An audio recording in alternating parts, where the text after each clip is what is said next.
Shalom Elohim, haleluya, puji nama Tuhan. Semangat pagi Bapak Ibu Saudara yang dikasihi Tuhan kita, Yesus Kristus. Jumpa lagi bersama saya Pendeta Samuel Mabuntu dalam Renungan Pagi ke 2564 hari Renungan Pagi ini mengudara. Puji Tuhan.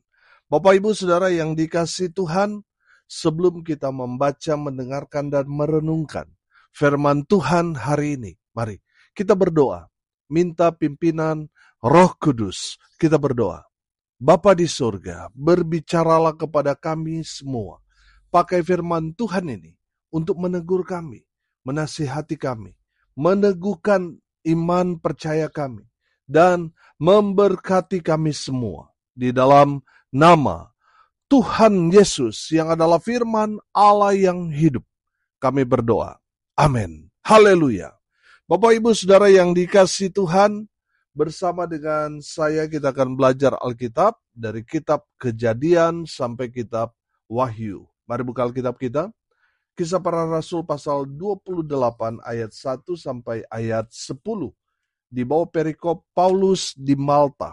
Demikian firman Tuhan. Setelah kami tiba dengan selamat di pantai, barulah kami tahu bahwa daratan itu adalah pulau Malta. Penduduk pulau itu sangat ramah terhadap kami. Mereka menyalakan api besar dan mengajak kami semua ke situ karena telah mulai hujan dan hawanya dingin. Ketika Paulus memungut seberkas ranting-ranting dan meletakkannya di atas api, keluarlah seekor ular beludak karena panasnya api itu, lalu menggigit tangannya.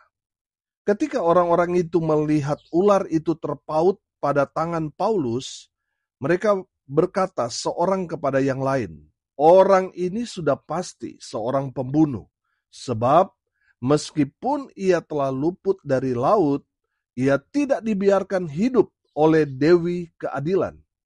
Tetapi Paulus mengibaskan ular itu ke dalam api, dan ia sama sekali tidak menderita sesuatu. Namun mereka menyangka bahwa ia akan bengkak atau akan mati rebah seketika itu juga. Tetapi sesudah lama menanti-nanti, mereka melihat bahwa tidak ada apa-apa yang terjadi padanya. Maka sebaliknya, mereka berpendapat bahwa ia seorang dewa. Tidak jauh dari tempat itu ada tanah milik gubernur pulau itu. Gubernur itu namanya Publius. Ia menyambut kami dan menjamu kami dengan ramanya selama 3 hari. Ketika itu ayah Publius terbaring karena sakit demam dan disentri. Paulus masuk ke kamarnya, ia berdoa serta menumpangkan tangan ke atasnya dan menyembuhkan dia. Sesudah peristiwa itu, datanglah juga orang-orang sakit lain dari pulau itu, dan mereka pun disembuhkan juga. Mereka sangat menghormati kami, dan ketika kami bertolak, mereka menyediakan segala sesuatu yang kami perlukan. Amin, firman Tuhan. Haleluya. Bapak Ibu Saudara yang dikasihi Tuhan, konteks firman Tuhan ini ketika Rasul Paulus tiba di pulau Malta. Sebelumnya Paulus bersama dengan 276 jiwa terjebak angin badai yang dikenal dengan badai timur laut selama 14 hari. Firman Tuhan berkata mereka tidak lihat bintang, mereka tidak melihat matahari, saking ganasnya badai yang menerpa, menimpa kapal yang ditumpangi Paulus dan 276 orang itu. Dan oleh karena kemurahan Tuhan, kapal yang ditumpangi Paulus bersandar di Malta. Bapak Ibu Saudara yang dikasihi Tuhan, pertanyaannya sekarang, apakah pencobaan kepada Rasul Paulus selesai? Tidak, saudara. Saudara perhatikan bagaimana Paulus digigit ular beludak. Ular beludak itu jenis viper, itu jenis ular berbisa nomor 2 di dunia. Makanya ketika Paulus digigit ular beludak itu, perhatikan ayat 4. Ketika orang-orang itu melihat ular itu terpaut pada tangan Paulus, mereka berkata seorang kepada yang lain, orang ini sudah pasti seorang pembunuh. Sebab meskipun ia telah luput dari laut, ia tidak dibiarkan hidup oleh Dewi Keadilan. Ayat 5, perhatikan. Tetapi Paulus mengibaskan ular itu ke dalam api, dan ia sama sekali tidak menderita sesuatu. Saudara yang dikasihi Tuhan, perhatikan ayat 6. Namun mereka menyangka bahwa ia akan bengkak atau akan mati rebah seketika itu juga. Tetapi sesudah lama menanti-nanti mereka melihat bahwa tidak ada apa-apa yang terjadi padanya. Maka sebaliknya mereka berpendapat bahwa ia atau Paulus seorang dewa. Saudara yang dikasihi Tuhan, pada umumnya orang yang digigit ular beludak atau yang berjenis viper ini, itu hanya tinggal tunggu waktu, tinggal hitung mungkin 1-10, maka orang itu akan rebah dan mati. Tapi apakah Paulus mati digigit ular beludak itu? Tidak, saudara. Paulus hanya mengibaskan ular itu ke dalam api. Orang-orang yang menyangka bahwa Paulus akan mati, tapi ternyata Paulus hidup. Amin. Haleluya. Dari kejadian atau peristiwa yang dialami Paulus ini, mari kita belajar untuk percaya kepada Tuhan sepenuhnya. Amin. Jangan setengah-setengah, saudara.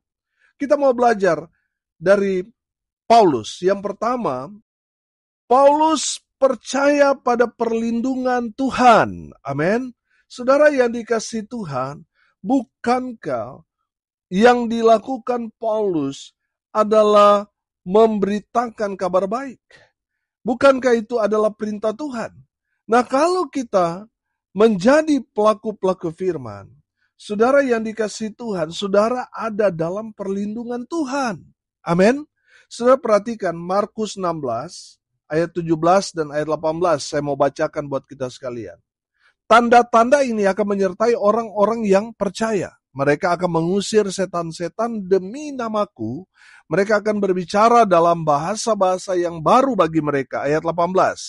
Mereka akan memegang ular, dan sekalipun mereka minum racun maut, mereka tidak akan mendapat celaka. Mereka akan meletakkan tangannya atas orang sakit, dan orang itu akan sembuh. Haleluya. Bapak, Ibu, Saudara yang dikasihi Tuhan, firman Tuhan ini memberikan kita pengertian bahwa kalau kita melaksanakan amanat agung Tuhan, maka perlindungan Tuhan berlaku buat kita. Saudara, memegang ular di sini, yang dimaksudkan di sini bukan kita mencobai. Sudah jelas-jelas kita tahu itu ular berbisa. Kenapa kita mau mencobai Tuhan? Saudara, konteks firman Tuhan ini, kalau kita tidak tahu, lalu ada ular, lalu dia menggigit kita, saudara, kita ada dalam perlindungan Tuhan. Kalau apa? Kita sedang dalam mengerjakan amanat agung yang Tuhan Yesus perintahkan kepada kita. Kalau kita pergi memberitakan Injil, lalu kita ketemu dengan ular itu menggigit kita, saudara, firman Tuhan ini berlaku buat kita. Amin. Walaupun kita ada dalam bahaya, kita ada dalam situasi yang tidak menguntungkan, perlindungan Tuhan itu akan nyata buat saudara dan saya. Amin. Itu terbukti kepada Paulus. Saudara yang dikasihi Tuhan, Paulus tidak tahu menahu dengan ular beludak itu. Tiba-tiba nongol ketika dia mengumpulkan ranting, lalu taruh di dalam api karena panas, lalu ular itu menggigit Paulus. Saudara yang dikasihi Tuhan, dalam kebenaran firman Tuhan ini kita dapat menangkap bahwa kita ada dalam perlindungan Tuhan. Kalau apa? Kita mengerjakan amanat agung Kristus Yesus Tuhan. Saudara, kalau kita tidak mengerjakan amanat agung, saudara, maka perlindungan ini tidak berlaku buat kita. Jadi kalau kita melaksanakan amanat agung Tuhan, kita pergi memberitakan Injil, saudara, otomatis saudara mendapat perlindungan, jaminan keamanan dari Tuhan Yesus Kristus. Amin. Saudara, kalau kita melihat perjalanan Paulus itu, waduh, sangat-sangat beresiko. Berapa kali dia ditangkap? Berapa kali dia dimasukkan ke dalam penjara, berapa kali dia dipukul, berapa kali dia dihajar, diusir. Dia mengalami banyak sekali persoalan pergumulan yang Rasul Paulus alami dalam kehidupannya. Karena apa? Dia melaksanakan amanat agung Kristus Yesus Tuhan. Saudara yang dikasihi Tuhan, saudara baca ayat sebelumnya bagaimana Paulus berjuang selama 14 hari di tengah laut, dihantam oleh badai yang luar biasa. Orang-orang sudah putus asa, mereka sudah menyerah. Saudara yang dikasihi Tuhan, bahkan para ABK lompat, saudara, melarikan diri, meninggalkan kapal. Orang-orang sudah mulai putus asa, saudara. Tapi saudara lihat, Paulus tetap tenang. Dia percaya pada perlindungan Tuhan. Amin.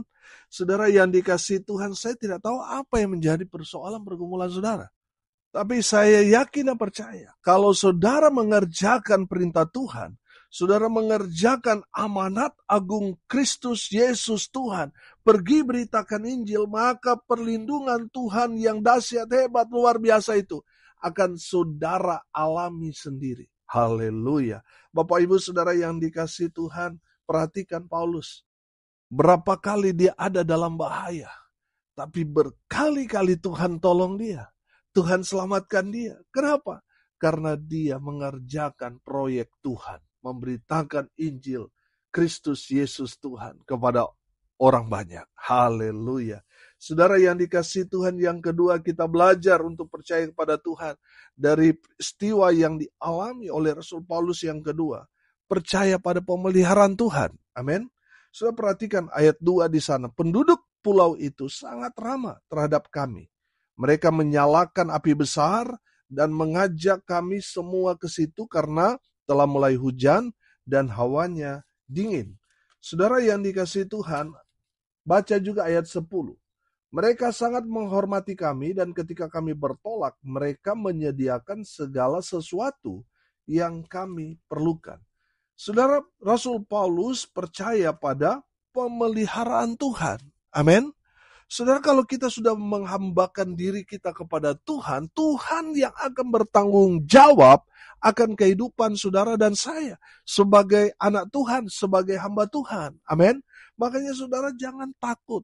Saudara perhatikan, perjalanan Paulus selalu berjumpa dengan orang-orang yang tepat di waktu yang tepat.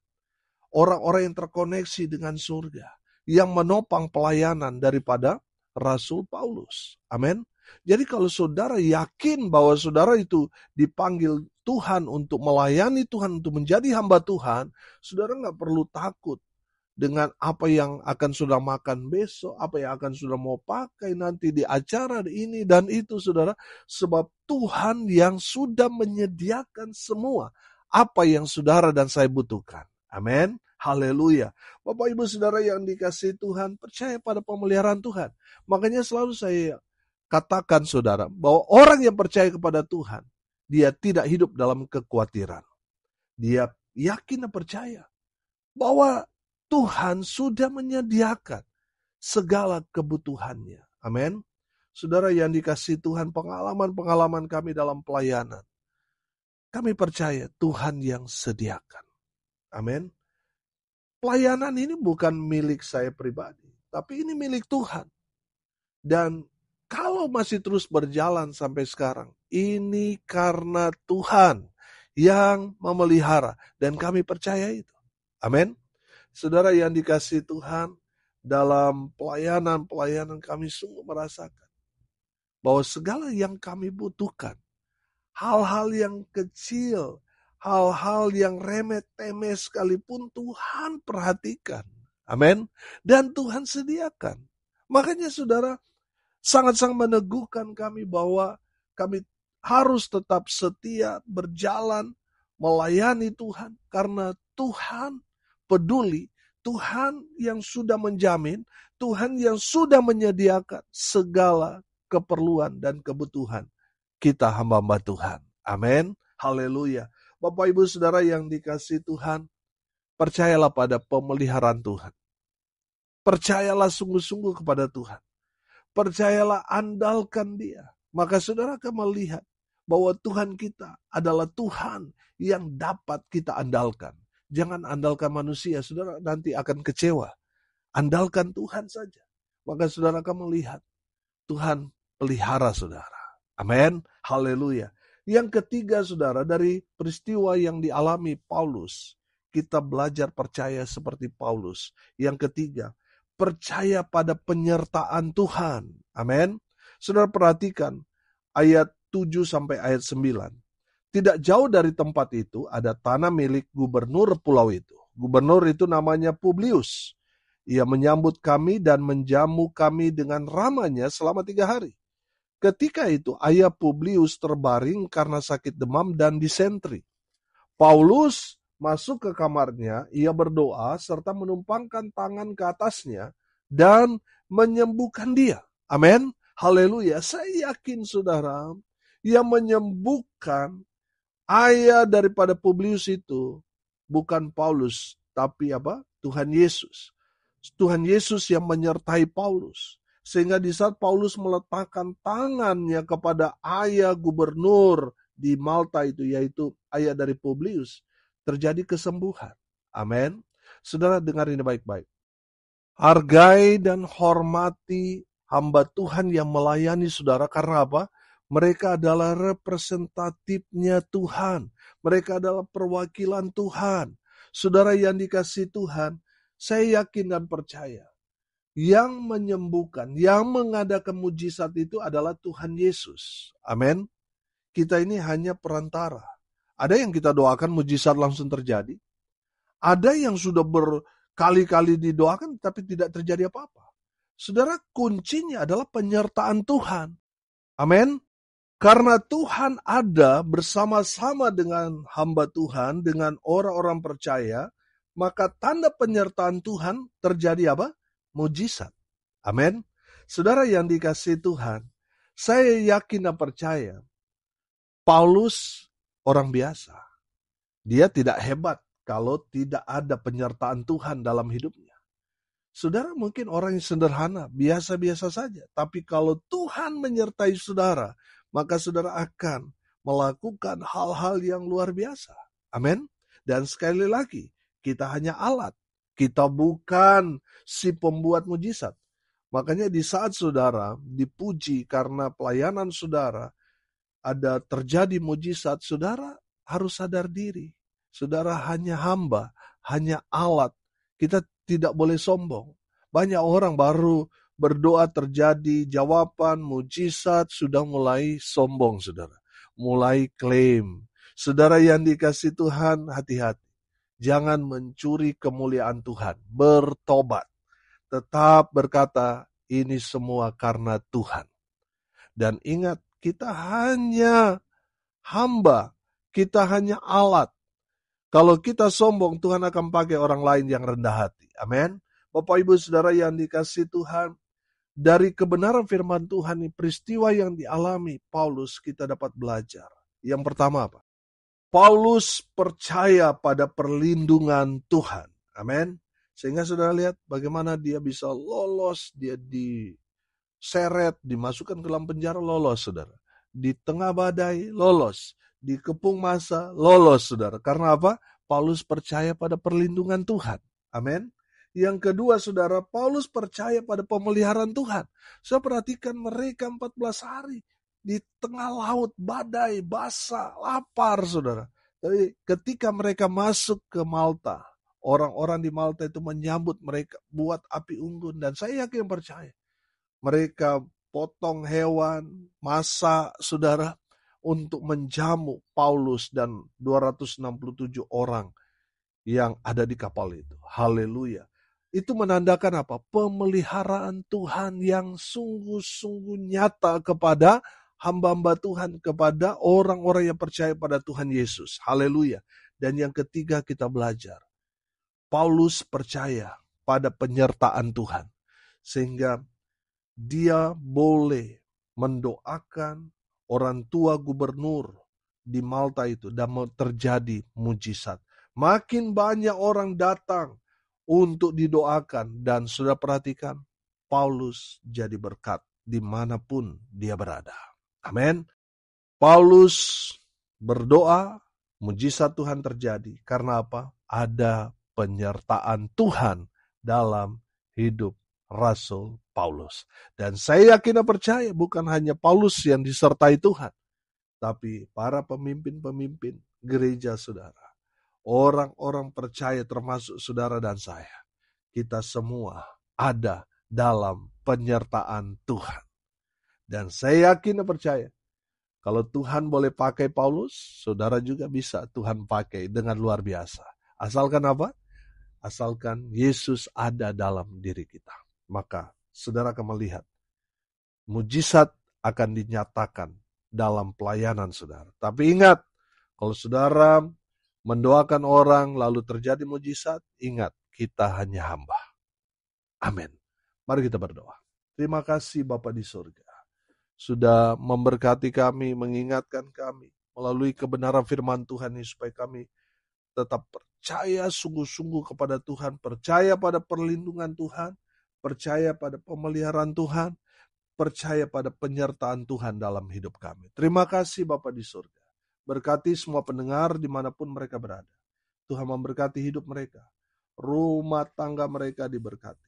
Usaha, pekerjaan, pelayanan mereka dibuat beruntung, berhasil dalam segala hal. Mereka yang sakit Tuhan sembuhkan. Mereka yang lemah Tuhan kuatkan. Tuhan hibur mereka berduka cita. Dan mereka yang hari ini berulang tahun, Tuhan Yesus memberkati dengan memberi umur panjang, kesehatan, kekuatan dari Tuhan menyertai hidup mereka selalu. Hamba berdoa biarlah berkat Tuhan turun memenuhi semua pendengar. Bapak Ibu Saudara, arahkanlah hatimu kepada Tuhan dan terimalah berkat dari Tuhan Yesus. Tuhan memberkati engkau dan melindungi engkau. Tuhan menyinari engkau dengan wajah-Nya dan memberi engkau kasih karunia. Tuhan menghadapkan wajah-Nya kepadamu dan memberi engkau damai sejahtera. Di dalam nama Tuhan Yesus, sumber segala berkat. Bapak Ibu Saudara yang percaya, diberkati Tuhan, katakan amin. Puji Tuhan. Bapak Ibu Saudara yang dikasihi Tuhan, kalau saudara merasa diberkati melalui renungan pagi ini, bagikan juga kepada saudara-saudara yang lain supaya mereka juga diberkati. Karena untuk itulah kita dipanggil, untuk jadi berkat. Salam kasih dari Bali. Saya Pendeta Samuel Mabuntu. Sampai jumpa besok pagi. Tuhan Yesus memberkati kita semua. Haleluya.